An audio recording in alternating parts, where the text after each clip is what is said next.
Hi, it's me again with Corel Tips and Tricks. Pretty cool looking item. And if you can see, I've got some different shading colors in there, but that kind of adds to some of it. It's because I did not rotate it and fill it in. So we're just going to nudge this out of the way. And I'm going to start with 2 ellipses, holding down the control button to make it a perfect one. Control D and make a duplicate, and then move this over, holding down the control button. So we don't have to, like you could go up here and then go L or B for bottom.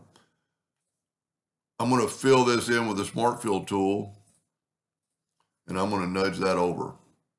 Now what I'm going to do is I'm going to take this and I'm going to hit P, don't have to, but I'm going to left click, no fill, right click, outline.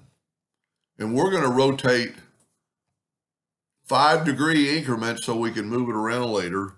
Control D and make a duplicate, and then move our center rotation of the node. And I'm going to go a -5 degrees.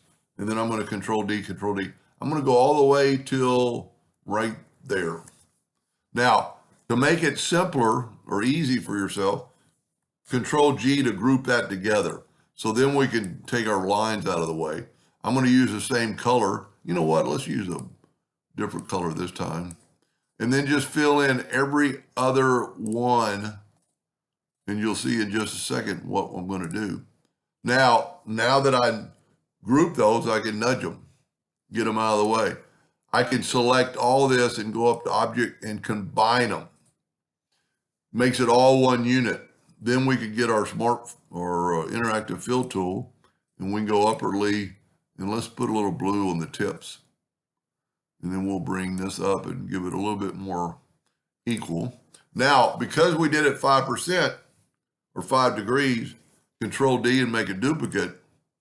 Double click on the rotation. You got to make sure you hit that node. And we're going to rotate it till they're like even. So you could do, that's 20 degrees. And then type in 20, and they're right on top of each other. Or you could do 40 like I did before, and they're right on top of each other. And then I can Control D again and make it 80. Control D, all the way around. That way you don't have anything in front. This would be a very good one to clone. So in case you've never watched a clone video, let's make sure there's just one of these, and there is. I'm going to go up to edit and clone. Now I'm going to move one of them out of the way, and that is our curve. This is our control curve. So I'm going to move it out of the way and then put this one back. Now I can Control D, double click on the rotation, and we'll rotate it 40 degrees. And see what I'm saying, that the lines kind of match up. Now what's here cool about the clone, and most of you that watch a lot of my videos are going, not a clone again, but we can get the interactive fill tool and we can completely change it all at one time. That looks terrible. Let's put a little more blue down there. But see what I'm saying? You can completely change out the clone. That looks pretty cool. You could put a little black in there and make it look a little bit different.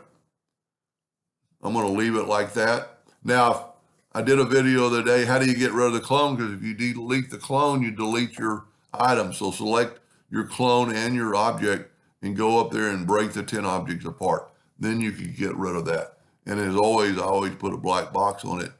Wow, that's pretty cool, with the exception that you can see the other layers. There is a way around that, and I might make a second video how you could not have that second color, but that looks pretty cool. Anyway, hope that helped a little bit. Thank you for watching.